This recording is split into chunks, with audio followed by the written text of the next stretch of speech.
Good evening. I'm Pittsburgh City Councilman Daniel Lavelle, And I'm Councilman Reverend Ricky Burgess. and we welcome you to another Black Pittsburgh Matters. Black Pittsburgh Matters is a series of virtual town hall meetings affirming a citywide agenda that Black Pittsburgh does indeed matter. Black Pittsburgh Matters means that Black lives matter. We must protect the health and safety of Black people. It means that Black communities matter. We must focus on rebuilding Black communities. And it means that Black wealth matters. We must focus on increasing Black employment and entrepreneurship. The Black community has been disproportionately affected by concurrent crises. First, the COVID-19 pandemic and its resulting economic crisis, and second, race relations and racial trauma, which is a public health crisis. Normally, in times of crisis and great change, we'd be coming to you as the Black elected officials of Pittsburgh, having meetings across the city with our constituents, partners, and allies. Since we cannot do so safely in the current pandemic, we're now using this media and platform to come to you in the ways we can to talk about what we're doing, discuss policy and legislation concerning Black Pittsburgh. These meetings will be available via Facebook, YouTube, and the city's cable channel. You can contact or ask questions via the Black Pittsburgh Matters Facebook page or email us at blackpghmatters@gmail.com, and you can comment through our live feed right now. Today's town hall meeting is violence, healing, and mental health in the Black community in Black Pittsburgh. Confronted often with racial systematic injustices disproportionately affecting African Americans, the Black community has survived a lot of trauma and challenges. It is important to have conversations which promote healthy, trauma-informed approaches to healing and advance Black Pittsburgh. One approach the city has taken to reduce trauma in the Black community is the Group Violence Intervention Program, where community members themselves serve as conflict mediators. This program has reduced violent crime by 40%, allowing our communities to focus more on healing and addressing underlying injustices.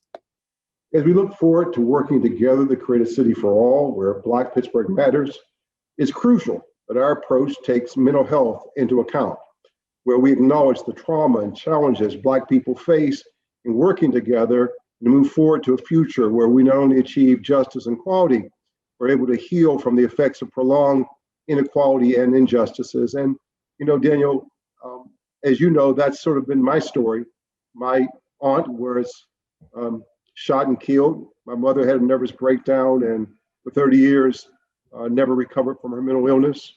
My mother-in-law was shot and killed. My grandfather was shot and killed. My cousins and my wife's cousins were shot and killed. My brother-in-law did 22 years in prison for homicide and died 6 months in prison right before he was to be released. And so, I've had, one of my sons is actually his son that we adopted. And so violence and this trauma has been something I've lived with all of my life. It caused me to go into ministry, caused me to do jail ministry, and actually in many ways helped me to run for council, because I think that, the violence in the community was just so ubiquitous, so everywhere. I had to do something, at least in a small way, and try to stop the violence and stop this trauma. And so it's been horrendous. And I'm sure you've had similar experiences. I've been fortunate where I haven't had violence directly impact my family, but unfortunately, I've lost a number of friends due to violence, and I've known some close associates. I came through high school in the 90s when we had a lot of gang activity. And so while I experienced levels of violence, I was stuck up walking home from school one day. My family hasn't been touched, but I've lost friends and family to it. The other sort of interesting thing about trauma and violence, it was actually on an NPR program that I heard it, where they sort of study the brains of men, and this was actually in Philadelphia at the time, where they studied sort of the brains of men who sort of lived on the corners, was active in violence, was active in gangs activity. And then they compared their patterns to what an Iraq soldier, how they experienced it. And what they discovered was sort of the mental health and the trauma of those on the corner was almost identical, and at times, if not worse, than the people in Iraq, because in Iraq, they knew there was one enemy. they knew they had a specific job to do. Whereas they studied the men and women involved in the streets, well, they were always looking around the corner and they were always worried about what was going to happen next. And even the way someone moved or walked could potentially affect them in different ways. And then what they also discovered was that trauma got brought home, right? And so, and then the violence, no one knew how to knew, no one understood how to deal with it. And so the kid that experienced the loss of a mother or a father, the trauma that affected them, and so often within our community, we also don't seek out mental health. It's just devastating for a very long time. So it's something I've come to sort of better understand. One of the reasons we did the victims assistance coordinator a couple years ago when we added that position to the budget was to again sort of looking at the trauma of the victims and what happens when you have a gun violence incident, but who's dealing with all the young men and women that are associated with that in some form or fashion. Yeah, and I'll bring our guest on in a minute. I had a young guy, grew up in the neighborhood. I grew up, he's younger, he was younger than me. And we grew up playing basketball, just, being kids together. And I was at that time, running an after school program in Lincoln. And I saw him, he had a nice, I like cars. So he had a new vet and we were talking. I said, man, are you being good? He said, Rev, I'm not gonna lie to you. I do what I do. And I knew what that meant, right? And, we hugged, we've known each other all our lives. And then, I hadn't heard from him I hadn't seen him in like 2 or 3 weeks. Found out that he had been shot 7, 8 times and they had, stuffed him in the trunk of his vet and they didn't find him, didn't find the car for like a week. And it just, those kind of events, they don't leave you, right? They're part of your present. They're not just part of your past, they're part of your present. And if you're a Black person and you raised in the inner city, those experiences, they're always with you. And so today, we're honored to be joined by Geraldine Massey from the Center for Victims, Vanessa Meyer-Snyder, Director of Education and Conflict Resolution Services at the Center for Victims, Cornell Jones, GVI Coordinator, an all-around great guy, Antoine Bailey and Vaughn Rivers from Reach Outreach, and of course, Jay Gilmer, the Stop the Violence Coordinator. Welcome everyone to this evening's town hall. So maybe Cornell, we could start with you. If you could just give those who are watching an education on what GVI is, how it functions, how it operates. We mentioned it at the top of the show, and we're very thankful. I was going to say proud. We're both proud, but we're also thankful for the work you all are actually doing, because although at times it's hard to measure, we know you are absolutely saving lives. And so if you could just share some information about the program with us and explain how it works. True. Group Violence Intervention is a program that I've been blessed to be the coordinator for the last 4 years. Actually, as of this month, the last 4 years. The program is a program that we bring together outreach, we bring together law enforcement, and we bring social services together to be able to counteract street violence and counteract situations that are pretty much brewing in the community. We utilize the outreach workers as much as possible. The outreach workers are dealing with everything from dealing with jails, the prisons, going to juvenile detention centers, hospitals, crime scenes, and even going to schools, to be able to counteract, situations of street violence, and even, working with the community at large.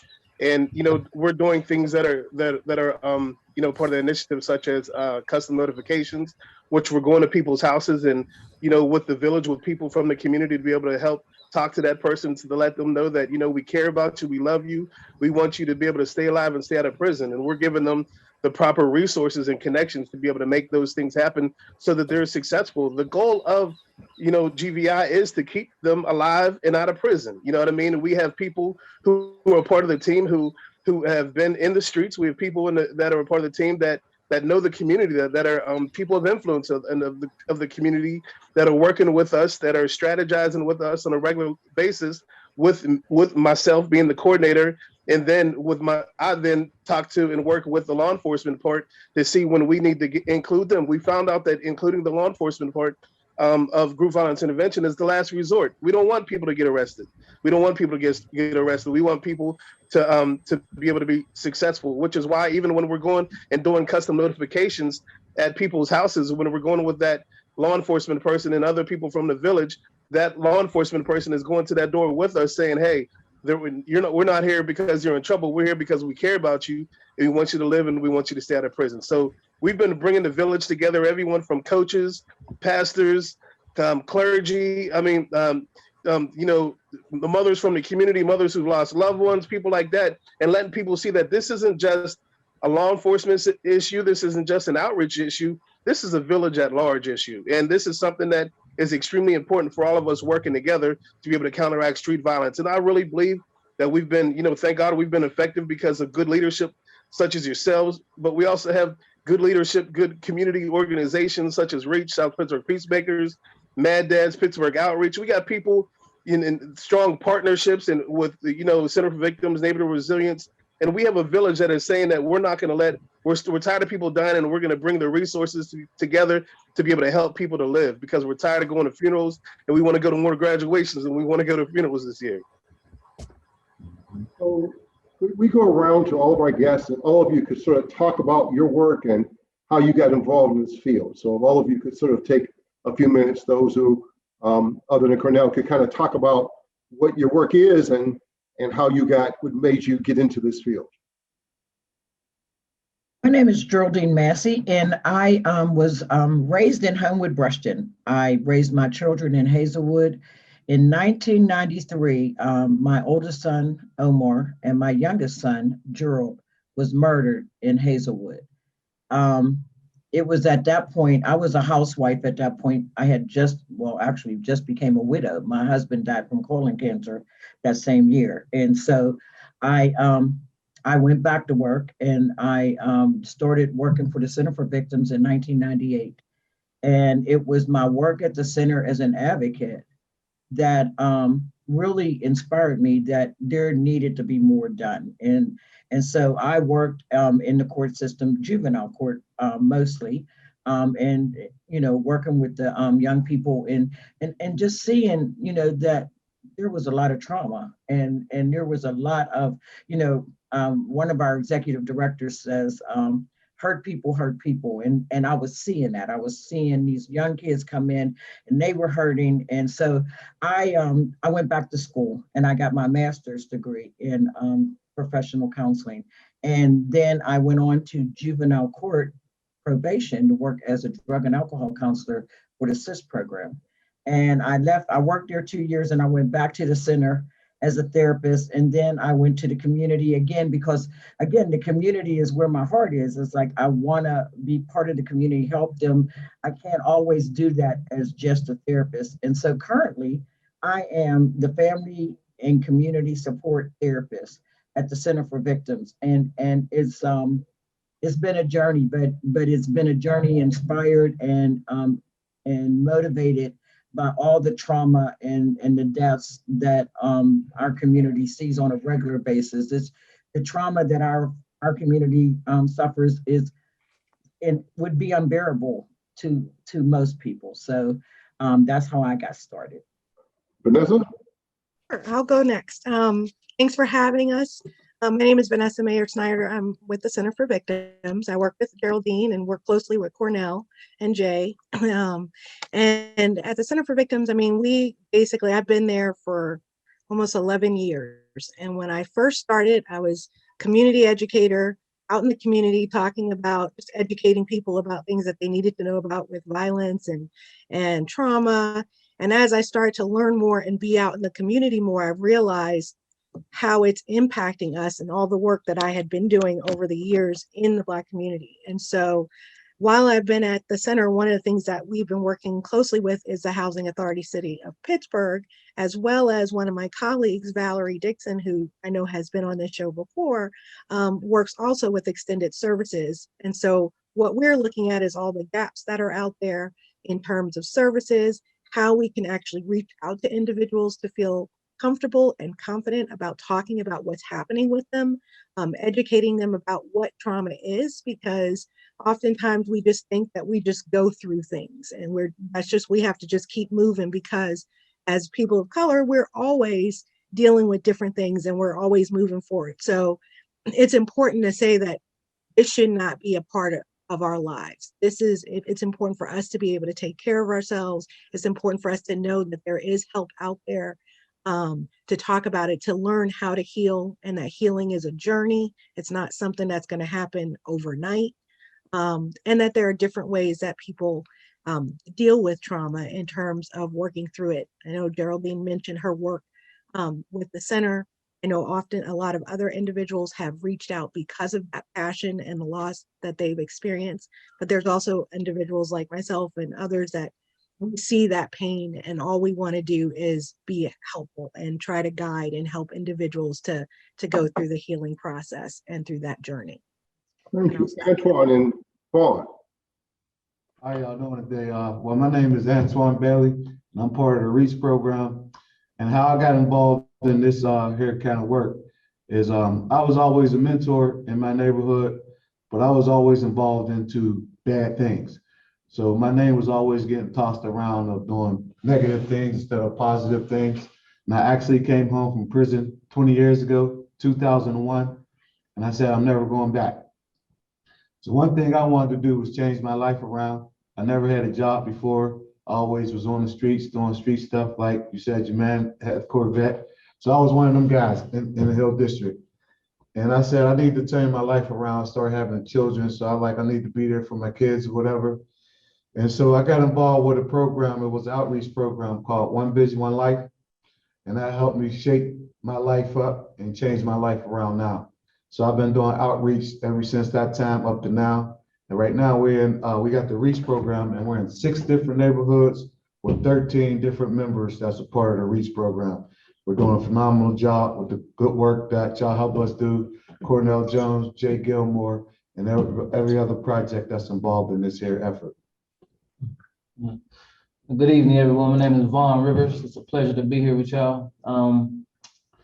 My story, like many of ours, was born and raised in the East End of Pittsburgh, and went on to play collegiate football. And during that time, I had a best friend that was murdered. Continued to graduate. The year I graduated, my brother, closest brother out of 3, was murdered. My father committed suicide when I was 6 years old. I had another first cousin that was found hanging in a warehouse. A very close teammate of mine in West Virginia that played for the Cincinnati Bengals was involved in a domestic with his fiance. I was thrown out the back of a truck and died on the scene. And just this past year, there's been a couple other close friends, but my very close best friend of 20 years was shot in front of me and died on my lap on the way to the hospital after throwing a peace party in Homewood. So trauma has been very, very close to me, and it's provoked me to get into this work in a very passionate and strong way. I guess, dealing with that much trauma, you have 2 ways to go with it. And you're either going to retaliate, and like Ms. Geraldine said, hurt people are definitely going to hurt people, as we all know, or you're going to find a way to dig a little bit deeper and turn your pain and passion into purpose. And that's just what I've been trying to do, alongside some other great people in this city that I come from, like Tuan and like many of you guys, that a young guy like me has been following coming up, and just trying to figure out a way to really make an impression in our little bit of times on this earth, because we all don't have much time. And it's all about what you leave and your impact, not what you take from it. And so it's a pleasure to be here. That's what's found me at this work. I'm very committed and passionate to it. The work I do now is at the Grayson Center on the Hill District, director of a youth program here, and then on the executive team with Tuan in the REACH program. And that's something we're extremely committed to, and just getting out here and trying to change and save lives in a very unique way, a way that maybe some systems that's always been in place in front of us don't necessarily maybe agree with or see conducive, but we really do. And that's in a dynamic, impactful way, and just meeting people where they at, because like Tuan said, we all got a story, and ain't none of us perfect. We've been out there, and I think that oftentimes you hear these cliches, but it's so true in this point that closest people often to the problem are often the solution. So it's a pleasure to be here with y'all. Brothers, I just want to, from a personal note, from my heart, I appreciate your work, right? You know, I appreciate you. Just want to say that from my heart. God bless me in that all my cousins, my brother-in-law, my father-in-law, they're all, in life. And I only escaped it because they told me I wanted to go out and make some money. They said, no, Ricky, I want you to go to school. Yeah. And it wasn't that I didn't want to do it. They told me I couldn't do it. And I just got it by the grace of God, I kind of escaped it. But it was, I grew up in it. I'm talking too much. It never leaves you. You know what I'm talking about. You leave it, but it don't quite leave you. People don't understand what that means. Part of you is always there. Jay, how did you go from corporate attorney to this kind of work? Well, it was thanks to you. We've had a lot of years of doing work and trying to change the systems so that we can work to prevent the violence that goes on in the community. And my job today is as Stop the Violence Coordinator for the city of Pittsburgh. And in that capacity, my role is to try to engage more and more community members so that the culture starts to change, that we embrace the solutions to these problems and don't allow ourselves just to stay stuck in them. So we're doing a lot of things through the city with partners like REACH, through programs like GVI, other partners like the Center for Victims, the Grayson Center, lots and lots of other partners all around town, and trying to help us all to work together in a unified way so that we can really make an impact on this problem. And it's going to take all of us. I mean, this problem did not arise overnight, and it's not going to be solved overnight. It's going to take a lot of partners. There's room for everybody that's watching this show and anyone that you know to be involved in the solution. And it begins with just understanding what the problem is and seeing what the repercussions are of some of the things that we do just take for granted. Oh, people just shoot each other. Well, no. We do not need to accept that. That is not that. I mean, you are heroic to survive this. It's not just something you should all survive. You are heroic, Geraldine and Antoine and Vaughn and others and Ricky as well, who've experienced these traumas. You are heroes, because that's not what we're supposed to be going through on a routine basis. So that's my role, and I'm just happy to be here with these distinguished guests you have here, so we can learn more about what it means to heal. And I don't think we know what healing even looks like. So we need to talk more about it with the experts, so we know when to call for help, where to go for help, what does it mean to be healed. So I'm looking forward to hearing what the experts have to say, and thank you for having me as well. So on that note, Ms. Massey, since he mentioned people don't necessarily know when they need to heal or how, as a therapist, can you talk to us a little bit about how should someone know that they're experiencing trauma, or how could we potentially know that a friend or a loved one is experiencing trauma from an event, and then how do we get them help? Good question. It's a fine line in that, because we're of color, because we're Black, we tend to endure more trauma than a normal non-Black person would. But when your symptoms start to invade your life, when you can't sleep, when you start drinking way too much, or not sleeping or sleeping too much, when you're irritable because somebody, just blew air your way, just every little thing gets on your nerves. These are trauma symptoms. And when those things get to bubble out, when they start bubbling out of you, then it's time for you to go and seek somebody to help you process them. So it's not like healing, but it's understanding.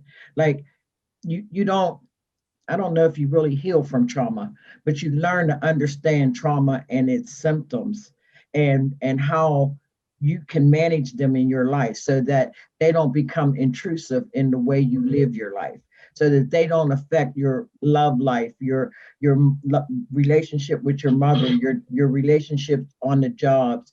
Those are the things that will happen if you don't process your trauma, if you don't process and talk about all the things and that you're feeling, like, you know, the anxiety that comes with being just near somebody that gets shot. Like that in itself can send you into a tailspin. Just being in a house where there's arguing on a regular basis, you know, we normalize a lot of that, and it's not normal to have, you know, mom and dad hollering, calling each other out of their names, and we normalize that, like, oh, that's what Black people do. No, we shouldn't do that, because we should value each other. We should love each other. It more than that. When I'm in the grocery store and I hear a mom screaming, "Shut that up, you little," I just, me, because I can't keep my mouth shut. I walk over and say, "Oh, baby, what's going on? Is mommy getting on your nerves?" And mommy don't like that somebody's interceded, but I'm not being mean and I'm not being judgmental. But I want her to know that, like, that's not the way we talk to our babies. We gotta love them. Like, we gotta start showing them kindness, because they get enough trauma just because they're Black. Just because they're color of their skin, they're going to get some trauma. So we don't need to give it to them as parents or community members. So healing, knowing when to go get help is when it becomes too much. When that I utilize in sessions sometimes to hold the water balloon. Everybody has a water balloon fight. When you hold that water balloon under that faucet, if you hold it there too long, what happens? It busts, you know, or it breaks away from the faucet. But it's going to do one of the two. And that's when you seek help. When you see that your life is unmanageable because things that you've seen and done, and you can't talk to nobody, well, you know, that's when you got to go to somebody that's not going to say, "Yeah, you told me you was going to do this." So friends will bring back up what you tell them, but a therapist won't. A therapist is confidential. So that's when I think you should go and seek help, when it's really intrusive and invading the way you live. Thank you. You're welcome. Vanessa, you talked a lot about, you know, even having an experience today, really, you know, that probably even surprised you. Why you think, what is it that is this? What do you think is, in your opinion, what's fueling all of this in the Black community? What is the, you know, in terms of violence and trauma, what do you think is its basic cause? I think the root cause is a lot of what we are dealing with as people of color, and the fact that we're experiencing things within our communities and as individuals, as people of color. And so some of those things that, I mean, I know Geraldine talked about losses, we've referred to homicides and things like that. The trauma is different for every person. It could be, you know, watching your parents argue. It could also be being robbed or someone breaking into your house. All of these things can be traumatic for a person. So it's about what is happening and what they're experiencing and how they're able to cope with those things, because everyone's coping skills are different. So in terms of what's happening in our community, I think a lot of the police presence, a lot of poverty. I mean, we could go down the list, systemic racism. I mean, we need a whole hour to talk about some of the root issues of what's happening. But the things that are important for us to be able to do are to educate people about what is trauma and how to deal with trauma and how to recognize it within yourselves, how to recognize it within others, how to go about getting help, how to try to really deal with those things in order to be able to make a difference in the community. And it means that people that have that are those gatekeepers and those credible relationships have to be the ones to also say, hey, you know, here's a place you can go, and people that'll listen and people that'll talk to you, because it's other people in the community and our relationships with them which make them feel comfortable about going to seek help. Today I was in the midst of having a meeting, my normal day. Shooting happened. I was on the ground like anybody else. It's unfortunate. I mean, I got up and I talked to people, make sure everybody was fine, and kept moving in my day. unfortunately, because it shouldn't be normalized. It shouldn't be something we're used to.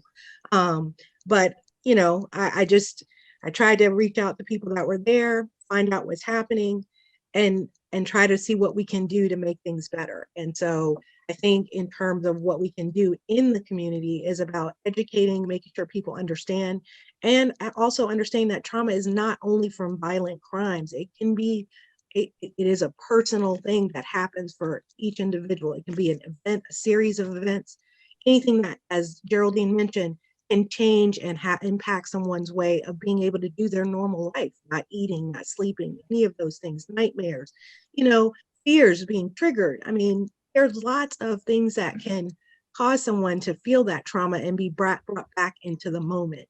And so giving people simple techniques like grounding, like really paying attention to their five senses, paying attention to what's around them to bring them back and be able to allow them to understand what some of those triggers are, make people feel more empowered to be able to handle when something happens and have a better understanding about why it might be happening.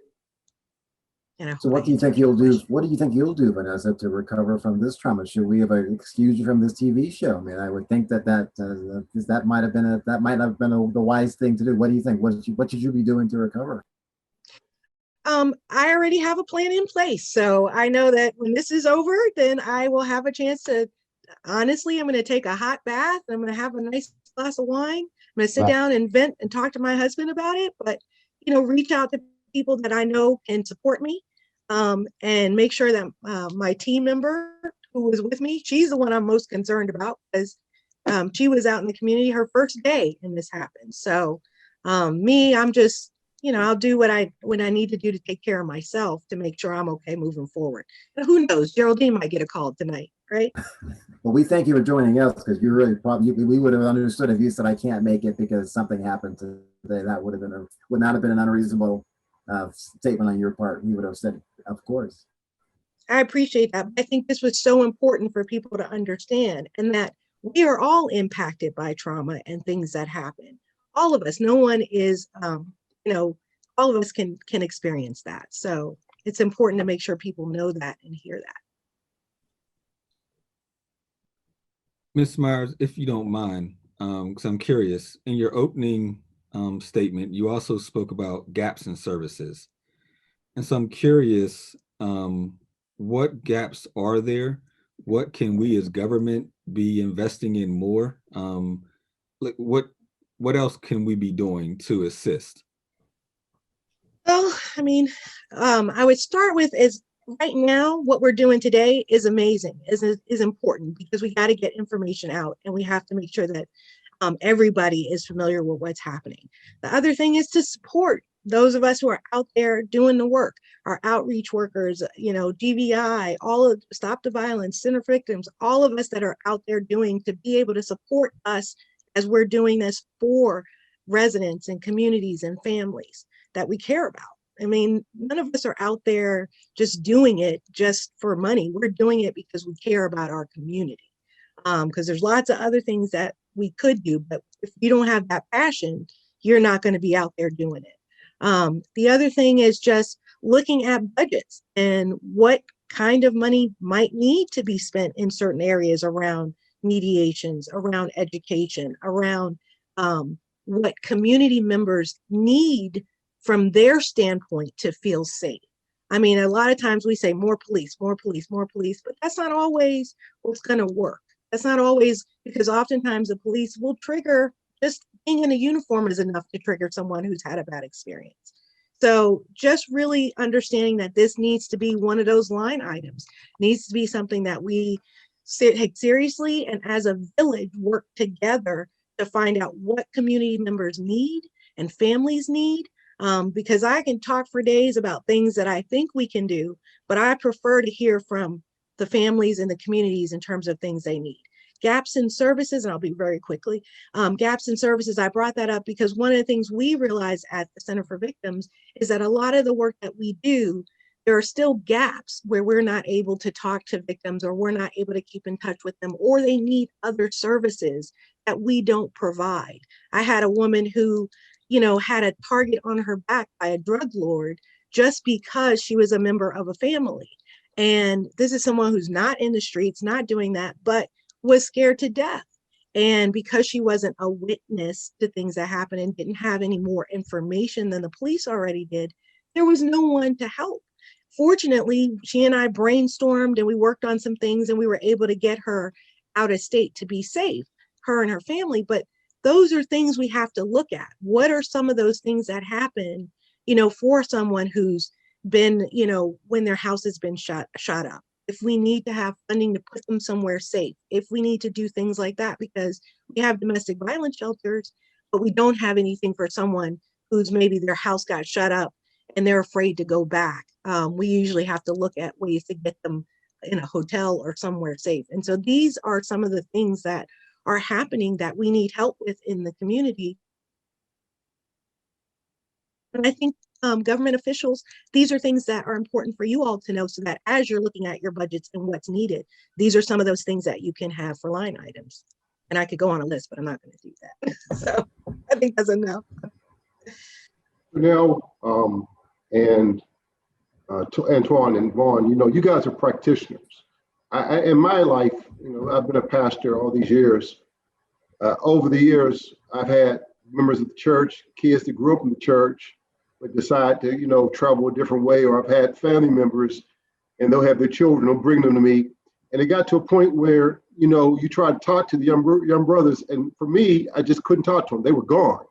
And I guess how do you do your interventions? What do you say? What help us, give us some case studies. How, examples, how do you get past, when they get that wild thing in them, how do you get to them? And if you can kind of be specific, Cornell and the brothers, can you kind of help us see it? I think Vaughn and Twan should start off with that one. Well, to me, I'm gonna start in a different direction. For me, it is to get my community informed with good news. So the good news that I might get from people like y'all on this here TV show, I can take to my community and inform them on good stuff that's happening. So my job is to kind of feed the community, make sure the community is fed, try to get the guys off street corners and into employment and stop shooting at each other. So I'm well known in my community in the Hill District. So the guys that can't be reached, they actually send me in to reach them and talk to them, comfort them, and try to check their temperature to make sure that they're not going to do anything wrong. And if they're too far gone, I try my best to bring them back the best that I can and get them the help that they might need. And it might be a job ASAP. And I reach out to Reverend Grayson, Cornell, Father Paul. The good people I know that can employ some people on the spot and try to bring them in, roll them in that way. And some just need to sit down and have a meal with and break bread with and just see where they at with it. And try to make sure, at the end of the day, they don't do nothing that's going to get them in a lot of trouble or get them killed. So that's how I try to reel people in. Let me chime in just a little bit there. It sounds like what you're suggesting is that it's the relationships, the pre-existing relationship that enables you to have the right conversation, because he will listen to you when he might not listen to mom's pastor or the guy from downtown, but he will listen to you because you know him. So the key is the relationship that exists between you and those guys who see you and see someone that they might want to emulate, and they say, oh, what can I do to do what you've done? And so that's how you can have that impact. For sure, it's about relationships. And one of the things that we got going on around the table is a few guys from every neighborhood. So if they don't know me directly, they know one of the guys from our team. And they're going to get to that person the same way I will get to that person. And I'll let Vaughn finish the rest. So I just want to interject 1 minute, because you said something that was so important. Like, trauma affects the way the brain works. So if they're in trauma, they're not thinking. And if you have a relationship and you can make them think, then that is the key. That's how you get in. But because they're not thinking, they're seeing red, they're like just thinking about their pain and all caught up in their feelings, that as the young people say, caught up in their feelings, and they're feeling it. So that's very good that that's the way you do it, because that is the way to do it, is build a relationship and get in and help them to take time, stop and listen and just think about their consequences. So I just wanted to say that. Thank you. No, you're totally right, Geraldine. And that's definitely the philosophy we go with. Again, just it's not only that we are a good solution because we kind of lived this life or can relate to these young men and women nowadays that are doing this, that are experiencing this trauma and then retaliating or bringing it out into our communities. Just like you said, it's the trauma and understanding, and that's one factor, major factor. And the second factor is that we know that the male brain doesn't fully develop until almost 20 years old. Another huge factor is going to make you impulsive, and you're really going to just do some crazy things from people that have now lived and have far more experience and will just think that. Sometimes it just takes a courageous and crazy compassion to say, I've been there before. Let me not be judgmental. Like Twan said, let me come break some bread with you, young brother, young sister. Let me talk to you. Let me show you that there's a different route that I care. I can understand. I can relate that there was nobody there to talk to you, to ever tell you they love you. And sometimes some of our brothers are so far gone, they don't want to hear none of that soft stuff. They don't care about compassion. The heart is already turned cold. And like Twan said, that's oftentimes when 99% of the people around us is not going to want to deal with them. And they're the ones that they think are savages and are tearing the rest of us up. As we know, it's a very few percentile of these things that happen in our inner city and our Black communities of violence, a few individuals, and it makes it look like the numbers go through the roof. I'm just glad that the numbers have been going down in our city. It's reflective that we all doing something right. Continue to be compassionate. Like you said, Reverend Burgess, I think that, you know, the solution, like Twan said, is just to meet them where they at, not be judgmental. One thing I live by, not to throw another cliche, but sometimes it just dig deeper on these short terms, is I can never teach them if I can't reach them. That's right. Let me reach you wherever you at, young brother. True. And you know what? I mean, they all said it in the best way, really. You know, as Twan said, and I believe this is the same with ministry, 99% of this is relationships, relationship building. You know, there's times when, you know, I might know somebody from being the pastor down in the penitentiary. I might know the uncle. Twan might know, you know, Twan might know the cousin. Just, you know, Pastor Burgess, you might know the grandmother that she might go to your church or something like that. But if we deal with the situation as a village, we're bringing resources together, but we're also bringing that village around that person that we need to get with. And once you see that you start loving on that person, a lot of times they're like, man, if you took the time to love on my family, I'm willing to listen to what you're saying. And a lot of times, you know what, just being able to be connected. I'm realizing at my age right now, I can't connect with everyone, but I'm blessed to know people who can connect with everyone that I need to connect them with. And that's my thing, is let's pull the pieces of the puzzle to be able to connect them with, you know, someone's like, well, you know what, I want to live a life of crime. Well, I know people who lived a life of crime and they did 40 some years in the penitentiary, and they're now willing to come and talk to that person who wants to live that life, to tell them that that wasn't the life that you want, and this is why. So just realizing that, you know, it's going to take a village to do it. Sometimes people are like, you know, Cornell, you're too old. And yeah, sometimes I am, but I know somebody who's not. So just being able to build those resources and those connections to be able to help that person.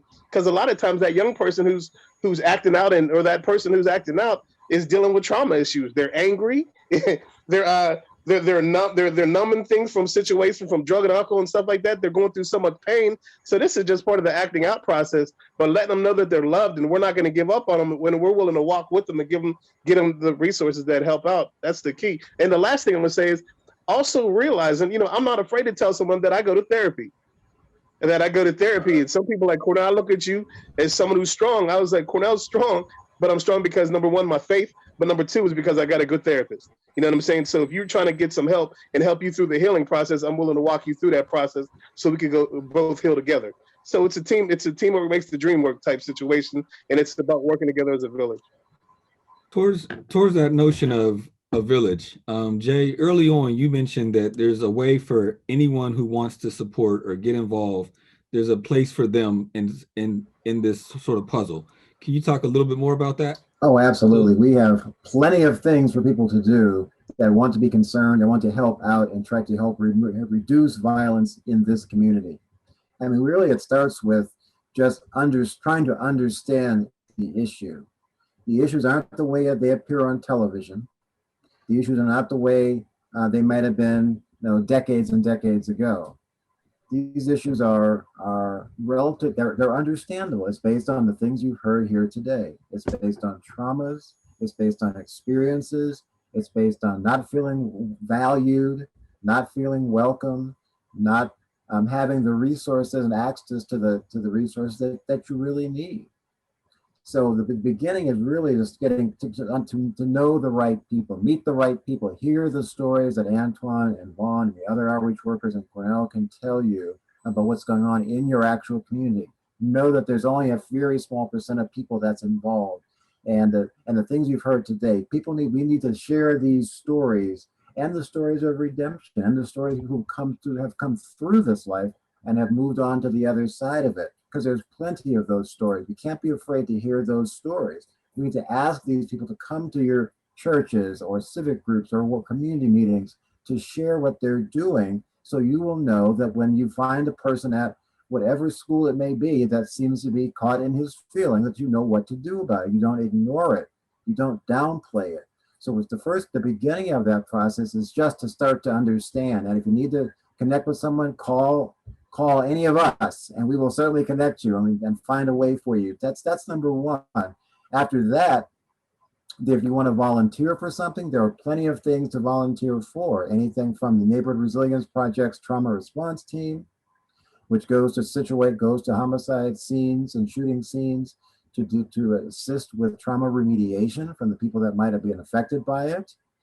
Anything other than others, possibility is mad dads who are men in the community who want to be present, where men typically are not present in being good examples. So just to be part of the solution, being visible, and so that people can have someone to look up to and look at it and say, yes, I can do that too. There is a different way. Anything from praying. We want to, if you want to be a part of our Stop the Violence prayer team, please let us know that. We want you to be praying about violence that you may know about, healing people that might have been affected by violence. We want community members to know that violence in any of its forms is not something that we think is the way to go in a civil society. Domestic violence isn't right. Relationship violence isn't right. Street violence isn't right. Bullying is not right. Social media violence is not right. And we should not be allowing those things to go on among the people that we know. And we have to say it. We have to say it out loud in words. Also, understanding what solutions there are. Well, before we end the show, we must talk about what people need to do to get the help that they deserve, so that they can overcome these traumas. And so all community members need to know that there are solutions. And even if their child may not be the one that needs it, someone in every child's school needs these resources. So to find out what those are is a very good thing. And if someone is so inclined, there's plenty of groups that are trying to fill the void that of services, of love, of compassion, of resources that people need.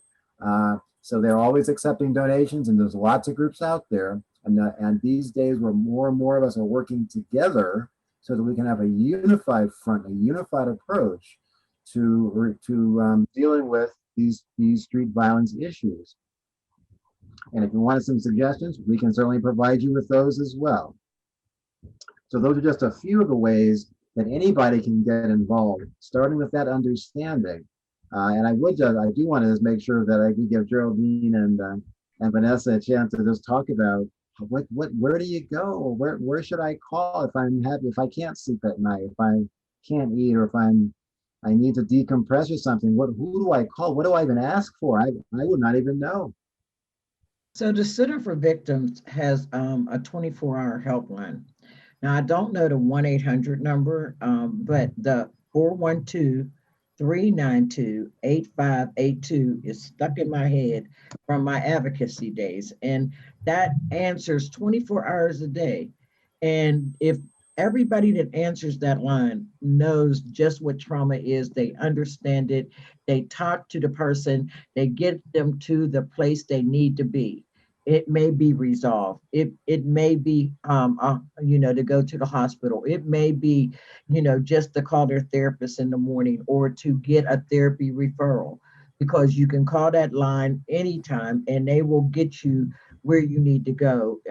If it's in the center or outside of the center, they have a list of resources to refer our clients or the community at large to when they call that number. And that number again is 412-392-8582.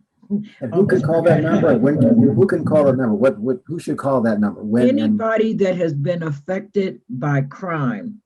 And as Vanessa said, it doesn't, violent crime, you think of guns, knife, but it could be a home invasion. It could be a fight. It could be just a physical fist fight. You just would be surprised at the trauma that comes out of somebody getting beat up physically even. Because we've normalized it. Oh, you just got your butt whooped and that's okay. But no, it's not okay. You still, I mean, I have people who have had a physical fight and they still are having blind, like flashes of light over here. And when they hear loud noises, they jump. So you can, if you've been a victim of any type of assault, physical, sexual, domestic violence, you can call that 24-hour helpline. If you've been robbed, if you've been intimidated, stalked, you can call that hotline. So any crime that happens, and the thing about the center is that it's a comprehensive organization. It deals with crimes, all crimes, but we're the only one in Allegheny County. So I just ask that when people call, that they consider that for all of Allegheny County, it's just that one agency. But we will get to you. We will call you back. We will try to help you fulfill your needs and get your needs met when you have been a victim of a crime or even a witness. That's the other thing. Witnessing the crime is just as traumatic at times. So you could be a witness of a homicide, a witness of a shooting, a witness of, one of the questions on the ACE, which is it determines your stress level. And is that, have you ever, been in the house when there's been a fight or your parents fighting or anybody fighting? So, don't minimize. If you think you're having trouble sleeping, you're having trouble, call the center and somebody just like me will talk to you. I happen to have gotten my degree, but we were all trained the same. So it's somebody just like me will answer that phone and be just as compassionate and understanding and helpful as I would be if I was the one answering the phone. I also want to leave another number. That is, if you need mental health services, that is, you can call the Crisis Center, which is also a countywide program located actually in my council district, but it services the entire headquarters in the council district. It serves the county. That number is 1-888-7-YOU-CAN, 1-888-7-YOU-CAN. And that phone number comes out to be 1-888-796-8226. That's 1-888-796-8226. If you think you're in need of crisis intervention, if you've had mental health issues or just cannot survive with the traumas of life and need immediate help, they have both a walk-in center on Mead Street, Mead and Braddock, or you can call. They have mobile therapists that will come to you. And so those are two numbers that you can call and get help immediately. Another sort of thing you can do is if you are watching this and are interested in doing something, join a board of directors. Your skills are needed by lots of these groups that are in the community.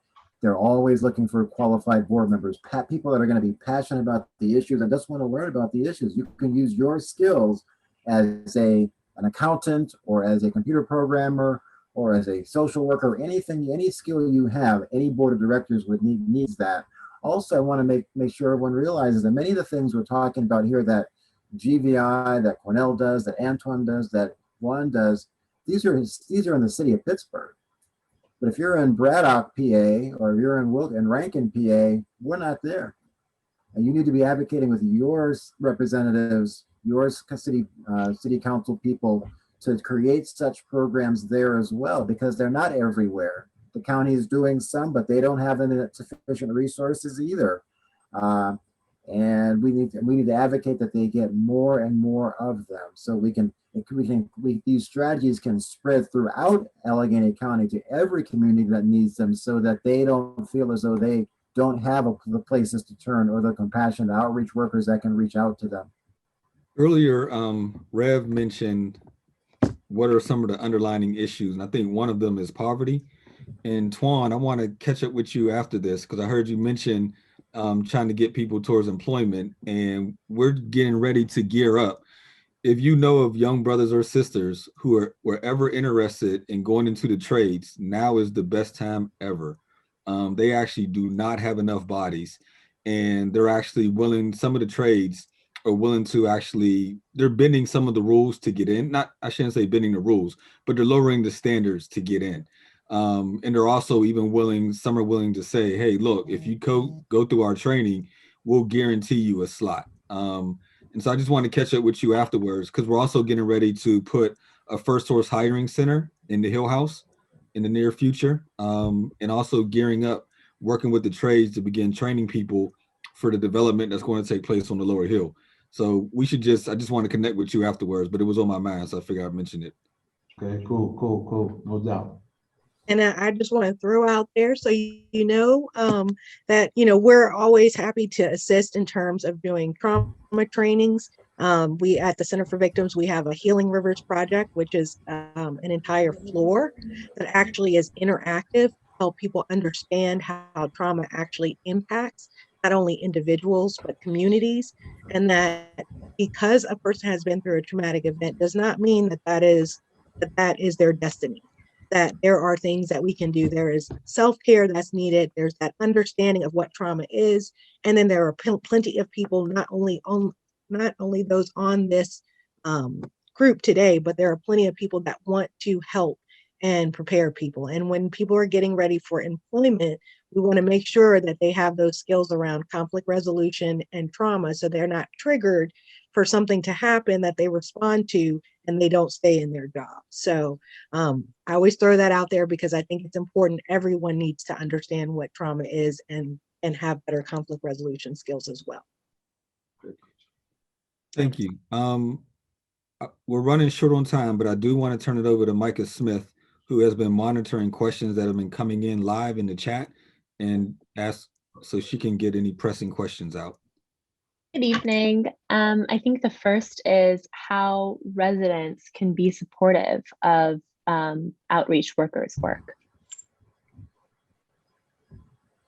I think that's a good question. We try to be as visible as possible in each one of our communities. Like Twan said, we're all over the city. So we're willing to we meet weekly in all of our communities and also one as a collective. We're always looking for people of the community in all walks of life to come to our meetings, to see how we build, to see what they can bring, as Twan said. And as we all know, in order to put down a drug, a gun, I'm hoping you got something to replace it with, or I'm not going to do that. So we always looking for that. Like Brother Daniel said too, the employment is needed. And so people in the community, a way to get involved is just reaching out. You can always reach out to either one of us as a major players in the outreach, and also Cornell's team. And we'd be more than willing to have you at one of our meetings. And another way is public safety meetings. Each zone has a public safety meeting. The Hill District has theirs tomorrow at 3:30 p.m. at the Teeny Harris Center. And I'm a member of that public safety meeting. And I'll love anyone to come from the Hill District with any questions that we can help with. Thank you. I think next, if you know someone in the life, how are you able to connect them with the resources to both heal from that life and the opportunities to make different choices? So I'd say the best thing is really to contact us. We could talk about a strategic plan or see who we need to connect with to make it happen. But contacting us, cornell.jones@pittsburghpa.gov. That's cornell.gov, cornell.jones@pittsburghpa.gov, and we could put together a plan and to be able to help that person and give them some direction, and probably give them some mentorship too of some of the people that we're working with that have been probably in that life before, that have made some changes. And it'd be nice to connect those people to that new program that Councilman Lavelle was just talking about. You know what I mean? This is a great opportunity to really change some lives and celebrate that too. Great. And finally, how might you support someone who has been traumatized but may be resistant to the stigma of help and therapy, seeking it for themselves? Well, the best thing to do is just support them and understand that there's no timeline on how long it takes for them to get better. There is, a lot of times we put like, well, it's been 2 years now. You think you should, and you think you're being helpful, but no, just understand that that's where they're at and they're there. And because you can't make somebody get help if they don't want help, then they don't seek help. That doesn't mean that they're not going to get better. It just means that they're going to do it in their own process. And so you could just keep on supporting them wherever they are and not judge them for where they are. As long as they're not hurting other people, they're okay where they're at. Great. Thank you so much. Thank you, Micah. Well, with that being said, that is all the time we have for today's show. I absolutely want to thank our guests, starting with Ms. Geraldine Massey from the Centers for Victims, Ms. Myers Snyder, Director of Education and Conflict Resolution Services at the Center for Victims, as well as Cornell Jones, GVI Coordinator, Antoine Bailey, and Vaughn Rivers from Reach Outreach, and Jay Gilmer, the Stop the Violence Coordinator. Clearly, in order to have significant investment in our communities, it's imperative that we make them safe and peaceful.